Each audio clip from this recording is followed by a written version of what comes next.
Hello dear students, कैसे बेटा आप लोग। आई होप आप सब अच्छे होंगे, पढ़ाई भी कर रहे होंगे मन लगा के। तो बेटा आज हम लोग स्टार्ट करने जा रहे हैं साउंड का लेक्चर 3। इससे पहले जो प्रीवियस लेक्चर था लेक्चर 2, उसमें हम लोगों ने ये डिटरमाइन किया था कि इको के थ्रू हम साउंड की स्पीड या डिस्टेंस को किस तरीके से मेजर करते हैं with the help of eco.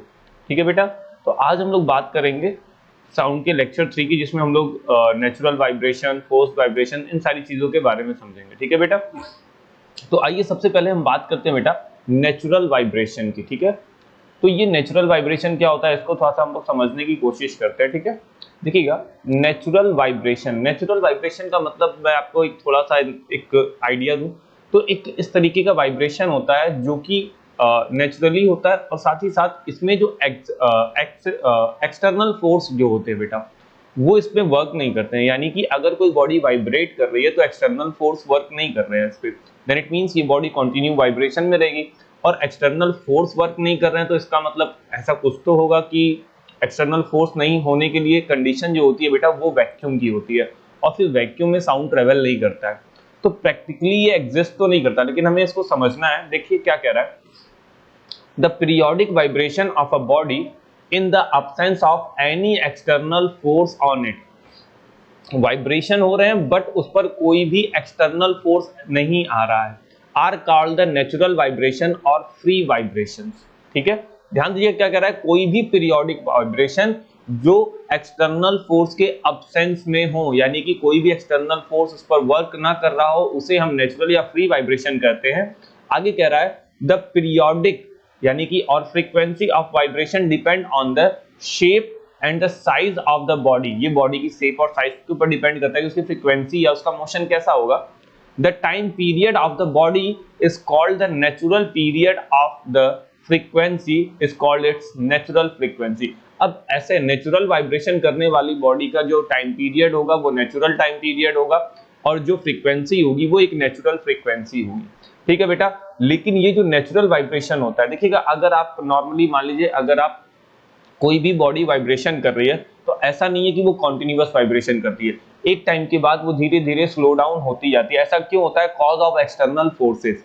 तो एक्सटर्नल फोर्सेस की वजह से जो वाइब्रेशंस होते हैं वो धीरे धीरे कम हो जाते हैं। अब जैसे मान लीजिए मैंने साउंड प्रोड्यूस किया तो मेरा साउंड एक लिमिटेड डिस्टेंस तक जाएगा, ऑब्वियस सी बात है, एक लिमिटेड डिस्टेंस के बाद वो साउंड नहीं जाएगा, देन इट मींस मेरे साउंड का जो वाइब्रेशंस है वो एक लिमिटेड डिस्टेंस तक गया। इसका मतलब उसकी इंटेंसिटी धीरे धीरे स्लो डाउन होती गई, उसकी फ्रीक्वेंसी धीरे धीरे कम होती गई, तो ये धीरे धीरे डंब होता गया और धीरे धीरे वॉइस हमारी क्या हो गई, टोटली लॉस हो गई।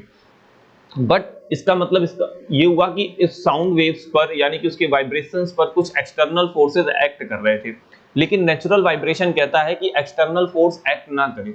तो एक्सटर्नल फोर्स एक्ट नहीं करने के लिए कंडीशन क्या होगी कि आपकी साउंड वेव्स वैक्यूम में जनरेट हो, जो कि पॉसिबली है नहीं।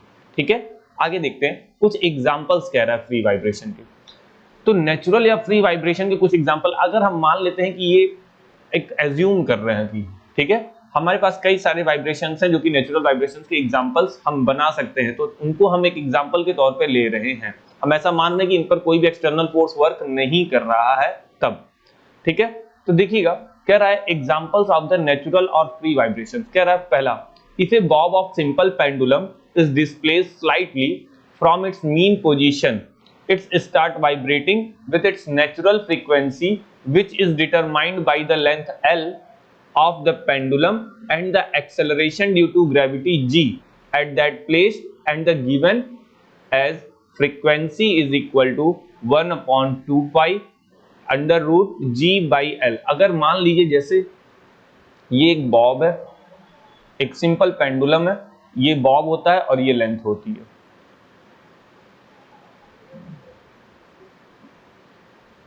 तो बेटा ये जो पोजीशन होती है दैट इज मीन पोजीशन। अगर मीन पोजीशन के अबाउट हमने इसको थोड़ा सा स्ट्राइक किया, इस तरीके से फोर्स लगाया, तो ये पहले इधर जाएगा, फिर अपनी एक्सट्रीम पोजीशन से मीन पर आएगा, फिर मीन से एक्सट्रीम पर जाएगा और वापस मीन पर आ जाएगा। इस तरीके से ये कंटिन्यू वाइब्रेशन करेगा। और मान लीजिए इसकी जो लेंथ है बेटा वो L है, तो हम क्या करेंगे, देखिए यहाँ पे क्या कह रहा है, इसकी नेचुरल फ्रीक्वेंसी यहाँ पे जो इसकी नेचुरल फ्रीक्वेंसी होगी इसको हम कैसे डिटरमाइन कर पाएंगे? ये ऐसा नहीं कि ये कॉन्टिन्यूअस करता रहेगा, ये बाद में स्टॉप तो हो जाएगा, लेकिन हमें फाइंड करना है इसकी नेचुरल फ्रीक्वेंसी को। अगर मान लीजिए इसके ऊपर एक्सटर्नल फोर्स वर्क नहीं करते तो इसकी नेचुरल फ्रीक्वेंसी कैसे आती, हमें इसको फाइंड करना है। तो इसकी नेचुरल फ्रीक्वेंसी के लिए हम लोग फॉर्मूला क्या लिखते हैं? Frequency is equal to 1/2 pi into root G by L. अब जी का मतलब क्या होगा कि इसके ऊपर जो acceleration due to gravity downward direction में वर्क कर रही है वो कहीं ना कहीं इसको रोकने में हेल्प तो करेगी, ठीक है। तो इसकी फ्रीक्वेंसी आ जाएगी 1/2 pi into acceleration due to gravity by length. इस तरीके से हम इसको फाइंड कर सकते हैं, ठीक है। अब ऐसी जगह मान लीजिए जहां ग्रेविटी ही ना हो, ग्रेविटी ना हो इसका मतलब क्या हो बेटा? स्पेस हो। तो अगर स्पेस होगा तो ग्रेविटी की वैल्यू क्या रख देंगे? 0 रख देंगे, और 0 रख के अगर इसको हम पूरा सॉल्व करेंगे दैट इज फ्रीक्वेंसी 0। तो फ्रीक्वेंसी अगर 0 गई तो यानी कि विदाउट फ्रीक्वेंसी कोई चीज होगी नहीं होगी, तो इसका मतलब ये काम नहीं करेगा, यानी कि ये वाइब्रेशन नहीं पॉसिबल होगा। बट हम ऐसा मान के चल रहे हैं कि हम इसको एक आइडियल कंडीशन में लेते हैं, तब हम इसकी नेचुरल फ्रीक्वेंसी को इस तरीके से फाइंड आउट कर सकते हैं। ओके बेटा, अब देखिए यहां पर एक आगे और भी चीजें डिस्क्राइब कर रहा है। क्या कह रहा है? The different pendulums having the different length will vibrate with the different frequencies. Obvious सी बात है कि फ्रीक्वेंसी कहीं ना कहीं लेंथ पर डिपेंड कर रही है, तो अगर लेंथ डिफरेंट होंगी तो फ्रीक्वेंसीज डिफरेंट होंगी। कह रहा है if they will have the different natural frequencies, तो उनकी फ्रीक्वेंसीज भी एकदम अलग अलग हो जाएंगी, ठीक है। कह रहा है a simple pendulum of length 1 metre, ठीक है, यहां दे दिया है, ये मीटर लिखा है, यानी कि ये 1 मीटर लिखा है। ऑन अर्थ सरफेस, अर्थ के सरफेस पे कोई सिंपल पेंडुलम है जिसकी लेंथ 1 मीटर है बेटा, where the acceleration due to gravity is 9.8 metre per second, तो उसकी नेचुरल फ्रीक्वेंसी क्या आ जाती है? 0.5 हर्ट्ज। यानी कि अगर कोई भी पेंडुलम जिसकी लेंथ 1 मीटर, जिसकी लेंथ जो स्ट्रिंग होती है बेटा उसकी लेंथ अगर 1 मीटर है और एक्सेलरेशन ड्यू टू ग्रेविटी हम वहां पर 9.8 ले रहे हैं, यानी कि अर्थ के सरफेस पे, तो उसकी नेचुरल फ्रीक्वेंसी कितनी आती है बेटा? 0.5 हर्ट्ज की फ्रीक्वेंसी आती है, यानी कि उसे अपना 1 एक्सेलरेशन कंप्लीट करने में 0.5 सेकंड लग रहे हैं। ओके बेटा, आगे देखते हैं, दूसरा कुछ एग्जांपल दे रहा है। कह रहा है a load suspended from A spring when it is stretched और compressed and then released start vibrating with its natural frequency. Its frequency is determined by the hardness, यानी कि force of constant K of spring and the mass of the load। तो यहां पर आपको पहली चीज force of hardness उसको और मास ऑफ द लोड के ऊपर डिपेंड करेगा। आगे कह रहा है जिसको हम इस तरीके से डिनोट कर सकते हैं। आगे कह रहा है the frequency will be different from the same load और the different spring and it will be different, यानी कि स्प्रिंग चेंज होगी तो ऑब्वियस सी बात है उसकी हार्डनेस चेंज होगी तो उसकी फ्रीक्वेंसी डिफर होगी। अगर हम लोड भी डिफर करेंगे तो भी चीजें डिफर होंगी। Different load on the same spring, तो अगर मान लीजिए ये कोई बेसिक स्प्रिंग है और यहां पर कोई लोड लगा हुआ है, ठीक है बेटा, आपको दिखाई दे रहा होगा कि ये कोई स्प्रिंग है, यहाँ पर लोड लगा हुआ है, तो ऑब्वियस सी बात है लोड की वजह से ये स्प्रिंग थोड़ी सी स्ट्रेच आउट होगी। तो अगर ये थोड़ी सी स्ट्रेच आउट होती है तो ये अब स्प्रिंग का रिक्वाइलिंग फोर्स क्या करेगा? इसको वापस अपनी ओर खींचेगा, तो ये कंटिन्यू ऊपर नीचे अप एंड डाउन हो रही है। लेकिन एक टाइम एक ऐसा आएगा जो रेजिस्टिव फोर्स इसको क्या करेंगे? रोकेंगे, और एक टाइम ये स्टेबल हो जाएगा। लेकिन फिर भी इसकी नेचुरल फ्रीक्वेंसी अगर हमें मेजर करनी है तो वो मेजर कैसे करेंगे? पहले तो स्प्रिंग मटेरियल उसका हार्डनेस क्या होगा, और फिर यहाँ जो लोड लगा है इसका मास क्या होगा, तो उसको हम लोग कैसे मेजर करते हैं? Frequency is equal to 1/2 pi into the hardness of into root hardness of material, यानी कि फ्रीक्वेंसी उसका जो हार्डनेस है स्प्रिंग का और उसका मास किसका? लोड का मास। इससे हम लोग डिटरमाइन कर लेंगे, ठीक है बेटा। तो इस तरीके से हम लोग यहाँ पे डिटरमाइन करते हैं। आगे कह रहा है, आगे एग्जांपल देखते हैं क्या कह रहा है। कह रहा है when a tuning fork is struck against the hard rubber pad. अगर एक ट्यूनिंग फॉर्क, आपने देखा ही होगा ट्यूनिंग फॉर्क कैसा होता है। आगे कह रहा है it vibrate with the natural frequency, the vibration from its longitudinal waves in air which when reach our ears sound is heard. This sound is of a single frequency, it is a pure note. अब जैसे मान लीजिए ये आपके पास होता है बेटा tuning fork.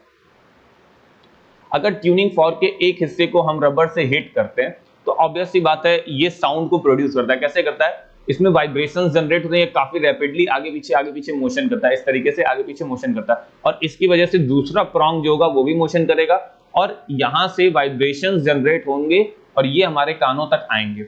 और ये वाइब्रेशंस क्या होते हैं, हमारे कानों तक जब आते हैं तो हमें एक साउंड सुनाई देता है बेटा, और इसका जो नोट होता है एक प्योर नोट सुनाई देता है हमें। ठीक है बेटा, कैसा नोट सुनाई देता है, एक प्योर नोट हमें सुनाई देता है। ओके बेटा, आई होप आप इसको समझ गए होंगे। आगे देखते हैं, कह रहा है when we strike the key on a piano, various strings are set in the vibration, each is a natural frequency। Obviously बात है, पियानो में हर एक की वॉइस अलग अलग होती है और सबकी एक नेचुरल फ्रीक्वेंसी होती है, और वो सब डिफरेंट टाइप की नेचुरल फ्रीक्वेंसी की वजह से हमें डिफरेंट काइंड ऑफ साउंड सुनाई देते हैं। ठीक है बेटा, आगे कह रहा है when an air column in a flute or a organ pipe is made to vibrate, it vibrates with the natural frequency which is inversely proportional to the length of air column in a flute of the notes। यानी कि आपने flute देखा होगा, flute में क्या होते हैं, holes होते हैं, उन होल्स से क्या होता है, साउंड फ्रीक्वेंसी करते हुए पास होता है और हमें एक साउंड सुनाई देता है। तो आपने देखा होगा कि जो होल्स होते हैं, जैसे मान लीजिए यहाँ पे मैं बेसिकली एक फ्लूट बनाता हूँ, मान लीजिए ये एक फ्लूट है और आपने देखा होगा कि एक होल यहाँ होता है, एक होल यहाँ होता है, इस तरीके से होल्स होते हैं। तो ऑब्वियस सी बात है, अगर अलग अलग होल से वाइब्रेशंस निकल रहे हैं तो अलग अलग साउंड हमें सुनाई देते हैं, क्योंकि वाइब्रेशंस ज्यादा ट्रेवल करते हैं। आप यहाँ से क्या करते हो, एयर को इन करते हो और ये एयर वाइब्रेशन करते हुए अलग अलग होल से निकलती है, तो अलग अलग होल से निकलने वाले वाइब्रेशंस अलग अलग साउंड को जनरेट करते हैं। लेकिन यहाँ जो फ्रीक्वेंसी जनरेट हो रही है बेटा, वो एक नेचुरल फ्रीक्वेंसी हो रही है। अब यहाँ पे क्या कह रहा है, कह रहा है it vibrate with the natural frequency. अब इनकी फ्रीक्वेंसी जो हो रही है वो एयर कॉलम के लेंथ के इनवर्सली प्रोपोर्शनल है। क्या है बेटा, इनवर्सली प्रोपोर्शनल होती है। आगे देखिएगा क्या कह रहा है, कह रहा है different frequency are produced by changing the effective length of air column with different holes is are closed. भाई इसको क्लोज करोगे तो यहां से एयर निकलेगी, इसको क्लोज करोगे यहां से निकलेगी, तो हर एक होल को क्लोज करने से एक अलग अलग साउंड निकलता है। साउंड जिस होल से निकलेगा वहां से एक अलग साउंड निकलता है। कह रहा है in organ pipe open at the both end different mode of vibrations are of frequencies in the ratio 1, ratio 2, ratio 3 and is to show on. इस तरीके से फ्रीक्वेंसी इनकी जनरेट होती है। ठीक है, तो हर एक होल की फ्रीक्वेंसी 1, रेशियो 2, रेशियो 3, यानी कि वो डबल, फिर ट्रिपल, फिर 4 टाइम्स, फिर 5 टाइम्स, इस तरीके से बढ़ती रहती है और इस तरीके से हमें फ्रीक्वेंसी समझ में आती है। कह रहा है while in an organ pipe with one end closed the frequencies is different mode are in ratio। तो इसका मतलब यहाँ पर हर एक होल के साथ जो फ्रीक्वेंसी होती है वो डिफरेंट रेशियो में होती है। ठीक है बेटा, तो इसको समझिएगा कि किस तरीके से अगर मैं बात कर रहा हूं कि फ्लूट की बात कर रहा हूं या फिर ऑर्गन पाइप की बात कर रहा हूं, तो ऑर्गन पाइप या फ्लूट में जो फ्रीक्वेंसीज होती हैं वो किस तरीके से अपने होल्स के अकॉर्डिंग रेशियो में आती हैं। ठीक है, आगे देखते हैं बेटा। बहुत ही इजी सा चैप्टर है, इसको थोड़ा सा समझने की कोशिश करिएगा, हल्का सा समझना, कोई बहुत ज्यादा डिटेल नहीं करना। इसमें देखिएगा आगे कह रहा है when the string in the instrument like sitar, guitar, violin etcetera, जितने भी स्ट्रिंग इंस्ट्रूमेंट होते हैं, ठीक है, कह रहा है is one plugged the transverse vibration of a defined natural frequency are produced in the string, frequency of the vibration in the stretch spring depend on the length. ठीक है, पहले तो ऑब्वियस सी बात है लेंथ पे फ्रीक्वेंसी डिपेंड करेगी, दूसरा द रेडियस पे फ्रीक्वेंसी डिपेंड करेगी, तीसरा क्या कह रहा है द टेंशन, और उसकी जो स्ट्रिंग होगी उसकी टेंशन पर डिपेंड करेगी। और कैसे कैसे क्या क्या डिपेंड करती है इसको समझाते हैं। देखिएगा, अगर फ्रीक्वेंसी लेंथ पर डिपेंड कर रही है तो जैसे मान लीजिए ये हमारा एक बेसिक गिटार होता है, ठीक है, और यहां पे हमारे पास स्ट्रिंग खूब सारी होती है, ये खूब सारी स्ट्रिंग्स ऐसे ऐसे जाती हैं।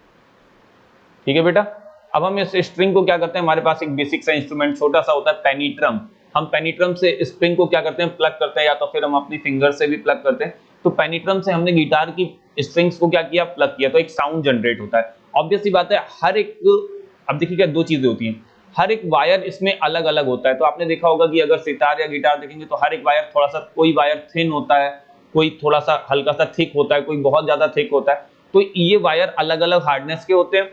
तो अलग अलग वायर अलग अलग साउंड को प्रोड्यूस करते हैं। तो सबसे पहली चीज कि ये वायर कितना लेंथ का है, तो आपने देखा होगा आप जब इसको यूज करते हैं तो आप इसको यहाँ पर फिंगर से पिन भी करते हैं, ताकि हमारी लेंथ ज्यादा, हम उसकी लेंथ को इंक्रीज या डिक्रीज करने के लिए हम क्या करते हैं, अपनी फिंगर से उसको पिन करते हैं, ताकि एक छोटा लेंथ मिले अलग साउंड के लिए। एक अगर हमें और साउंड चाहिए तो हम उसको रिलीज करते हैं ताकि उसकी लेंथ काफी इंक्रीज हो जाए, तो हम साउंड बेसिस पे उसको अलग करते हैं। तो यानी कि जो फ्रीक्वेंसी होती है वो कहीं ना कहीं लेंथ पर डिपेंड करती है। तो लेंथ पर कैसे डिपेंड करती है बेटा, frequency is inversely proportional to the length.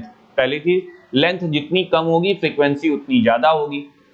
दूसरा, द रेडियस, यानी कि यहां पर भी रेडियस के इनवर्सली ही प्रोपोर्शनल होती है। ठीक है, अगर मान लीजिए कोई ऐसा इंस्ट्रूमेंट है, ठीक है, वायर की रेडियस, यहां पर जो वायर है वायर की रेडियस के बारे में कह रहा है कि अगर मोटा वायर है, ठीक है, अगर मोटा वायर है तो फ्रीक्वेंसी कम हो जाएगी, पतला वायर है तो फ्रीक्वेंसी ज्यादा हो जाएगी। ठीक है, आगे कह रहा है द टेंशन, ऑब्वियस सी बात है हमारे टेंशन के रूट के डायरेक्टली प्रोपोर्शनल होती है। तो टेंशन का मतलब कि ये वायर जो है वो कितने टेंशन में है, मतलब जैसे कभी कभी हम देखते होंगे कि अगर हमारे पास कोई ऐसा स्ट्रिंग इंस्ट्रूमेंट है तो हमारे पास यहाँ पर क्या होते हैं, कुछ स्क्रूज होते हैं इन वायर्स को टाइट या लूज करने के लिए। तो अगर लूज वायर है तो ज्यादा साउंड प्रोड्यूस नहीं करता, फ्रीक्वेंसी अच्छी नहीं आती, टाइट वायर है तो उसकी फ्रीक्वेंसीज अच्छी आती हैं। ठीक है, तो हम क्या करते हैं, हमारी फ्रीक्वेंसी जो है बेटा उसके टेंशन पर भी डिपेंड करती है। ओके, तो इस तरीके से हमारी फ्रीक्वेंसीज वगैरह डिपेंड करती हैं। अब देखिएगा आगे क्या कह रहा है, the length, radius and the tension in the string. कह रहा है thus the frequency of note produced by the string stretched between ends is given by, तो इस तरीके से हम लोग फ्रीक्वेंसी को किस तरीके से ला सकते हैं, frequency is equal to 1/2 root T by pi are square D, by pi are square D. इस तरीके से हम फ्रीक्वेंसी फाइंड आउट कर सकते हैं, जो कि नेचुरल फ्रीक्वेंसी है। Where D is the density of the material of the string, pi are square D. हाँ, ऑब्वियस सी बात है कि ये जो थिकनेस है इसकी डेंसिटी के बारे में बात कर रहा है।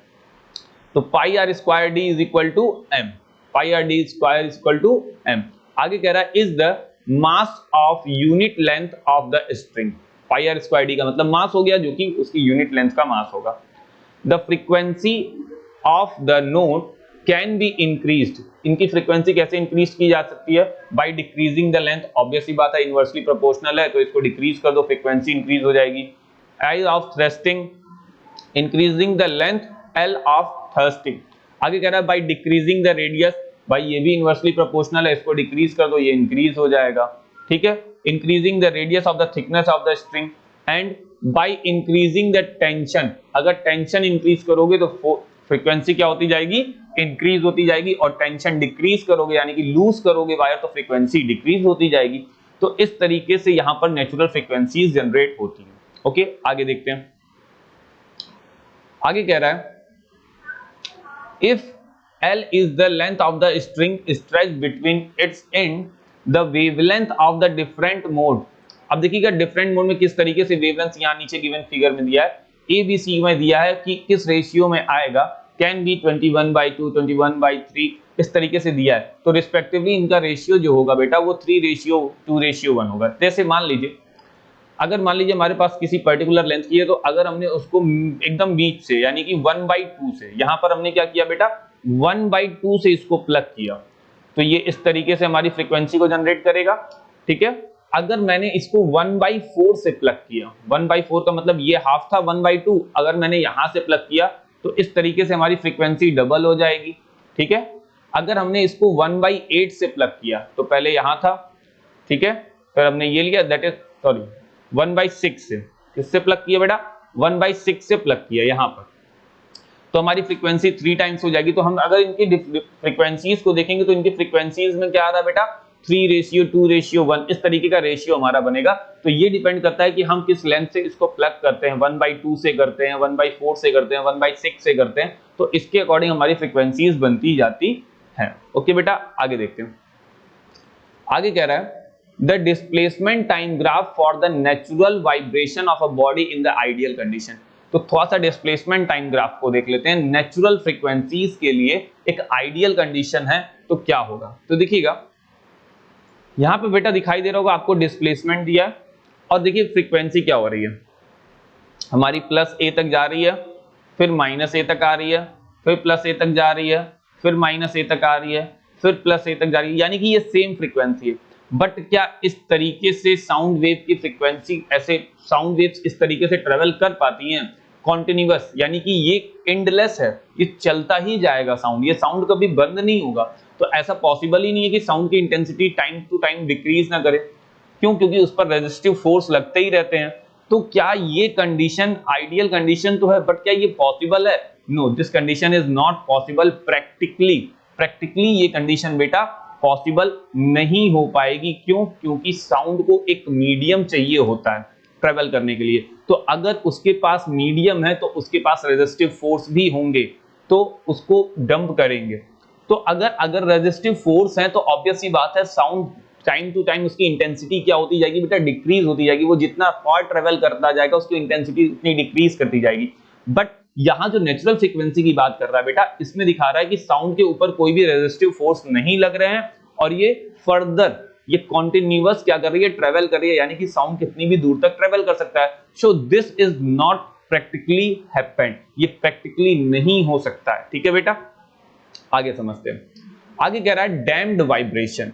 ठीक है बेटा, डैम्प्ड वाइब्रेशन क्या होता है? ये डैम्प्ड वाइब्रेशन जो हमारे साथ है, यानी कि हम साउंड को प्रोड्यूस करते हैं, एक कुछ दूरी तक जाके वो साउंड क्या हो जाता है? खत्म हो जाता है, उसकी इंटेंसिटी खत्म हो जाती है।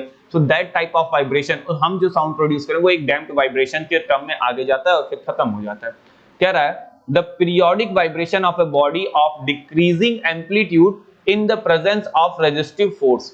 रेजिस्टिव फोर्स है और एम्पलीट्यूड कंटिन्यू डिक्रीज कर रहे हैं, is called damped vibration. In the damped vibration two forces act on the body, दो फोर्सेस एक्ट करते हैं। पहला द रिस्टोरिंग फोर्स, दूसरा फ्रिक्शनल यानी कि resistive force of surrounding medium, force due to the surrounding medium. ठीक है, obviously बात है सराउंडिंग मीडियम में अगर फोर्स लग रहा है तो उसकी एम्पलीट्यूड डिक्रीज करेगा। तो अब आपको उसका ग्राफ दिया है, the displacement time graph for the body executing the damped motion. तो डैम्प्ड मोशन का ग्राफ दिया, देखिएगा कि ये डिस्प्लेसमेंट है और ये आगे की तरफ बढ़ रहे हैं। तो देखिएगा यहां से स्टार्ट कर रहा है टाइम टू टाइम, ये जितना आगे जा रहा है इसका एम्पलीट्यूड देखिए, पहले एम्पलीट्यूड कितना बड़ा था, फिर एम्पलीट्यूड थोड़ा छोटा हुआ, फिर और छोटा हुआ, फिर और छोटा हुआ और छोटा, फिर ये टाइम टू टाइम इसके एम्पलीट्यूड क्या होता जा रहा है बेटा? डिक्रीज करता जा रहा है, यानी कि इसकी इंटेंसिटी धीरे धीरे खत्म होती जा रही है। तो ये जितना आगे ट्रेवल कर रहा है उतनी इसकी इंटेंसिटी डिक्रीज करती जा रही है टाइम टू टाइम। और ऐसा हो क्यों रहा है कि बेटा? क्योंकि इस पर रेजिस्टिव फोर्स एक्ट कर रहे हैं। और ये किसका रेजिस्टिव फोर्स ज्यादातर लगता है? एयर का रेजिस्टिव फोर्स लगता है। अगर मान लीजिए एयर में है तो एयर का, किसी भी मटेरियल का एक रेजिस्टिव फोर्स लगेगा। तो साउंड सॉलिड, लिक्विड, गैस तीनों में ट्रेवल करता है, तो हर एक मटेरियल उस पर क्या करते हैं? रेजिस्टिव फोर्स लगाते हैं, और रेजिस्टिव फोर्स की वजह से वो क्या होता है? धीरे धीरे साउंड की इंटेंसिटी कम होती जाती है। और इस टाइप के वाइब्रेशन को हम लोग बोलते हैं डैम्प्ड वाइब्रेशन, यानी कि एक ऐसा वाइब्रेशन जो कि टाइम के अकॉर्डिंग धीरे धीरे क्या होता जाए, जिसका एम्पलीट्यूड धीरे धीरे डिक्रीज करता जाए और एट ए टाइम एंड हो जाए। So that type of vibration is called बेटा डैम्प्ड वाइब्रेशन। ठीक है, कुछ बेसिक एग्जांपल दिया, देखिएगा क्या कह रहा है। When a slim branch of tree is pulled and then released, it make the damped vibration. Obviously बात है, किसी भी चीज को पुल करो, एक ब्रांच ही ले लो, पुल करो, छोड़ दो, वो कुछ बार ऊपर नीचे होगा, फिर धीरे धीरे वो स्टेबल हो जाएगा, यानी कि वो डैम्प्ड वाइब्रेशन कर रहा है। एक ट्यूनिंग फॉर्क पे आप हिट करो तो क्या होगा? क्या ट्यूनिंग फॉर्क कंटिन्यू साउंड देता रहेगा? नहीं, कुछ टाइम के बाद वो रुक जाएगा। और रुकने की रीजन क्या होते हैं बेटा? क्योंकि वो एयर में साउंड प्रोड्यूस करता है, तो एयर का रेजिस्टेंस उसके ऊपर लगता है, और जिस वजह से वो क्या करता है बेटा? धीरे धीरे डैम्प्ड वाइब्रेशन प्रोड्यूस करते हुए धीरे धीरे रुक जाता है। A simple pendulum oscillating in air, air में सिंपल पेंडुलम लटका दो, धीरे धीरे एयर रेजिस्टेंस की वजह से वो क्या हो जाएगा? रुक जाएगा। ठीक है, the vibration on the loaded spring, loaded spring का भी वाइब्रेशन ऐसा ही होगा, अभी मैंने ऊपर बताया भी था आपको। ठीक है, आइए कुछ बेसिक डिफरेंसेस देख लेते हैं, difference between the natural and the damped vibration. क्या कह रहा है? नेचुरल वाइब्रेशन देखिएगा, नेचुरल वाइब्रेशन में क्या रहा है? The amplitude of the natural vibration remains constant. अगर रिमेन्स कांस्टेंट है तो ये प्रैक्टिकली पॉसिबल नहीं है, लेकिन याद रखिएगा remains constant and the vibration continue forever. तो अगर वाइब्रेशन कंटिन्यू फॉरएवर है तो क्या वो चीज कभी नहीं हो रहा है? तो ये प्रैक्टिकली पॉसिबल नहीं है। यही चीज डैम्प्ड में क्या कह रहा है? The amplitude of the damped vibration gradually decreases with the time and ultimately the vibration ceases. ठीक है, क्या हो रहा है कि इसका एम्पलीट्यूड टाइम टू टाइम क्या होता जा रहा है? डिक्रीज होता जा रहा है, और अल्टीमेटली एक टाइम ऐसा आ रहा है कि वाइब्रेशन खत्म हो जा रहा है। ठीक है, ये हैपन है। ये होता ही है डैम्प्ड वाइब्रेशन। अगला क्या कह रहा है, there is no loss of energy in natural vibration. Obvious सी बात है, जब एम्पलीट्यूड डिक्रीज ही नहीं करेगा तो एनर्जी का लॉस हुआ ही नहीं, यानी कि कोई एक्सटर्नल फोर्स वर्क नहीं कर रहा है, तो there is no loss of energy, ठीक है। But in the damped vibration, in each vibration there is some loss of energy in the form of heat. वहां पर कुछ ना कुछ वाइब्रेशन क्या होते जा रहे हैं, डिक्रीज होते जा रहे हैं और लॉस हो रही है एनर्जी का हीट के फॉर्म में। Third, no external force act on the vibrating body, the vibration are only under the restoring forces। ठीक है, यानी कि कोई भी एक्सटर्नल फोर्स यहां पे नहीं लग रहा है, केवल रिस्टोरिंग फोर्स लग रहा है वाइब्रेशंस के और कुछ नहीं, ठीक है। लेकिन इसमें कह रहा है in addition of the restoring forces a frictional or damping force act to oppose the motion. यहां पर वाइब्रेशन का मोशन को अपोज करने के लिए फ्रिक्शनल फोर्स या डैम्पिंग फोर्स हम लोग कह सकते हैं एक्ट करता है, वो भी मीडियम का। आगे, the frequency of vibration depend on the size and shape of the body and remains constant. ठीक है, फ्रीक्वेंसी जो होती है वो शेप साइज के ऊपर ही डिपेंड करती है, बाकी चीजों पे नहीं। आगे कह रहा है और अगर शेप सेम है तो उनकी फ्रीक्वेंसी भी कांस्टेंट होगी, यानी कि वही कह रहा है कि यहां पर रिमेन कांस्टेंट का मतलब शेप साइज अगर सेम है तो सेम टाइप की फ्रीक्वेंसी आएगी। The frequency of vibration is less than the natural frequency। इनकी जो फ्रीक्वेंसी होती है वो नेचुरल फ्रीक्वेंसी से थोड़ी सी कम हो जाती है, क्यों? क्योंकि इन पर रेजिस्टिव फोर्स एक्ट करते हैं। ठीक है बेटा, तो ये बेसिक डिफरेंट था।